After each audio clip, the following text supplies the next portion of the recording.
చిన్న పామునైనా సరే పెద్ద కర్రతో కొట్టాలంటారు పెద్దలు. గర్భిణీ దశలో రక్తనాళాల్లో కనిపించే బ్లడ్ క్లాట్స్పై ఇలాంటి అవగాహనే అవసరం. థ్రాంబోసిస్, డీవీటీ వంటి జబ్బులతో బాధపడే వారికి, ఊబకాయం, ఎక్కువగా కదలికలు లేని జీవితం గడిపే వారికి రక్తనాళాల్లో గడ్డలు ఏర్పడే ముప్పు ఎక్కువగా ఉంటుంది. రక్తపు గడ్డలు మూలంగా రక్త ప్రసరణ వ్యవస్థ అస్తవ్యస్తం అవుతుంది. రక్తపు గడ్డలు పైకి ప్రయాణించి ఊపిరితిత్తులకు, గుండెకు, మెదడుకు చేరడంతో ఏకంగా గుండెపోటు, పక్షవాతం వంటి విపత్తులు ముంచుకొస్తాయి. ప్రాణవాయువును అందించే ఊపిరితిత్తులు కుప్పకూలడంతో ఏకంగా మన ప్రాణాలే ప్రమాదంలో పడతాయి. ఈ నేపథ్యంలో గర్భిణీలో బ్లడ్ క్లాట్స్ ముప్పును తప్పించుకునేందుకు ఏం చేయాలో డాక్టర్ని అడిగి ఇప్పుడు తెలుసుకుందాం.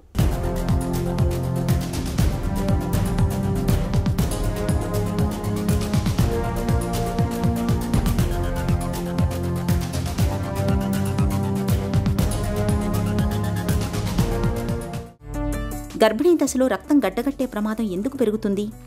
బ్లడ్ క్లాట్స్ అనేది దాన్ని మామూలుగా ఏమంటామంటే డీప్ వెనస్ థ్రాంబోసిస్ అంటాం. మోస్ట్ కామన్గా వచ్చేది ప్రెగ్నెంట్ ఫీమేల్స్లో లోవర్ ఎక్స్ట్రీమిటీస్లో వస్తుంది. అంటే కాళ్ళల్లో, అక్కడ పిక్కల్లో అక్కడ వాసినట్టు, థైస్ దగ్గర వాసి అలా వస్తూ ఉంటుంది. అది డీవీటీ అంటాం, డీప్ వెనస్ థ్రాంబోసిస్.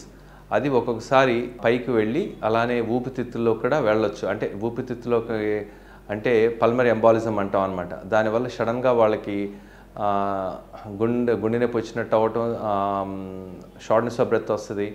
అలానే ఆయాసం వచ్చి బ్లడ్ సర్క్యులేషన్లో వాటిలో రకరకాల మార్పులు వచ్చి అది ఒక సీరియస్ కండిషన్ లాగా అవుద్ది అనమాట. సిమ్టమ్స్ అనేది కాళ్ళల్లోనే రక్తం గడ్డగట్టింది అనుకోండి, దానివల్ల కాళ్ళు వాపు రావటం, అది ఒక సైడ్ వస్తుంది. కొంతమందిలో రెండు వైపులా రావచ్చు, కానీ మోస్ట్ కామన్గా వచ్చేది ఒకవైపే వస్తుంటుంది అనమాట. దానివల్ల కాలు వాపు రావటం, నొప్పి రావటం, కాలు రెడ్నెస్ రావటం అటువంటి ఉంటుంది. అదే కనుక ఊపిరితిత్తులకి వెళితే దాంతో బాగా ఆయాసం వచ్చి గుండెల్లో నొప్పి రావటం అటువంటివి కూడా రావచ్చు. గర్భిణీ దశలో రక్తం గడ్డలు కట్టే ప్రమాదం ఎవరికి ఎక్కువ? వాళ్ళకి ఎప్పుడన్నా ఇంతకుముందు బ్లడ్ క్లాట్లు ఫామ్ అయినాయి అనుకోండి, అంటే ఇంతకుముందు ప్రీవియస్గా ప్రెగ్నెన్సీ రాకముందు వేరియస్ కండిషన్స్ వల్ల వచ్చిన వాళ్ళకి రిస్క్ ఎక్కువ ఉంటుంది అనమాట.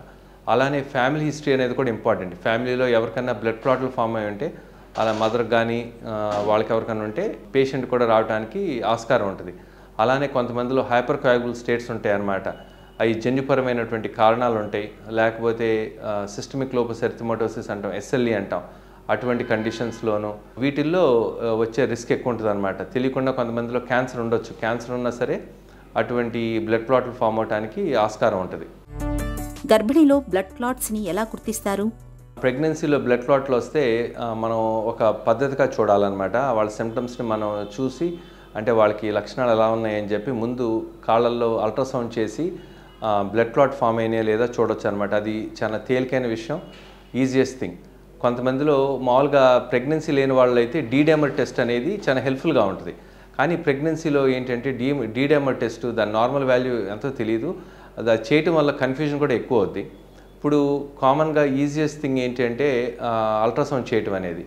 అలానే ఈ డీవీటీ ఊపిరితిత్తులోకి వెళ్ళింది అనుకోండి, పల్మరీ ఎంబాలిజం అయితే దాన్ని మాత్రం సిటీ స్కాన్ చేయించాలి. సిటీ స్కాన్ చాలా ఈజీగా అయిపోద్ది.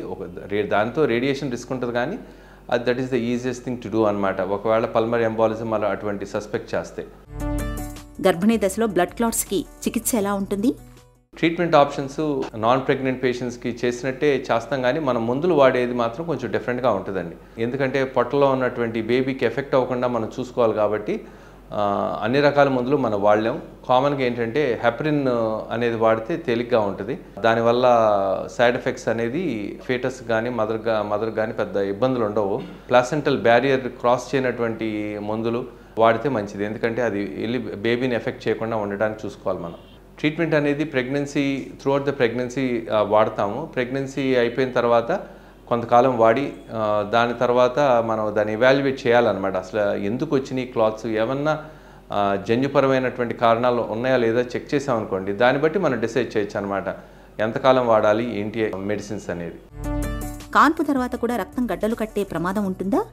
మామూలుగా పోస్ట్ పార్టమ్ అంటే డెలివరీ అయిన తర్వాత మన బాడీలో మెకానిజమ్స్ అన్ని మారిపోయి బ్లడ్ క్లాటింగ్కి, డెలివరీ ఎప్పుడు బ్లడ్ క్లాట్ అవడానికి మన బాడీ చాలా చేంజెస్ తీసుకొస్తుంది అనమాట. దానివల్ల ఫస్ట్ 6 వీక్స్ చాలా ఇంక్రీజ్ రిస్క్ ఉంటుందండి.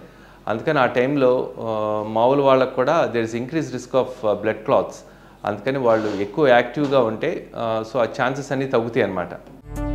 గర్భిణీ దశలో రక్తం గడ్డలు కట్టే ప్రమాదాన్ని నివారించవచ్చా? ఫ్యామిలీ హిస్టరీ ఉన్నా, ప్రీవియస్ హిస్టరీ ఉన్నా సరే అప్పుడు మాత్రం మనం ఈ మందులు వాడాల్సిన అవసరం ఉంటుంది. లో మోలక్యులర్ హెపరిన్, ఆస్పిరిన్ అటువంటివి. అలానే బాగా నీళ్లు తాగి హైడ్రేటెడ్గా ఉండాలి, యాక్టివిటీ ఉంటే ప్రాబ్లం ఉండదు. అలానే కాళ్ళు క్రాస్డ్గా పెట్టుకొని కూర్చోకుండా ప్రొలాంగ్డ్ సిట్టింగ్ లేకుండా ఉండటం, అలానే లాంగ్ డిస్టెన్స్ ట్రావెల్స్ అటువంటివన్నీ అవాయిడ్ చేసామనుకోండి, అప్పుడు ఈ క్లాట్ ఫామ్ అవటం అనేది తగ్గుద్ది. గర్భిణీ దశలో రక్తనాళాల్లో ఏర్పడే రక్తపు గడ్డల్ని సకాలంలో గుర్తించడంతో పాటు సత్వర వైద్యం తీసుకోవడం చాలా కీలకం. మొదట్లోనే గుర్తిస్తే మందుల సాయంతోనే రక్తపు గడ్డల్ని సులువుగా కరిగించవచ్చు. గర్భంతో ఉన్నప్పుడు చురుకైన జీవనశైలిని ఆచరించడం ద్వారా బ్లడ్ క్లాట్స్ ముప్పును చాలా వరకు నివారించుకోవచ్చు.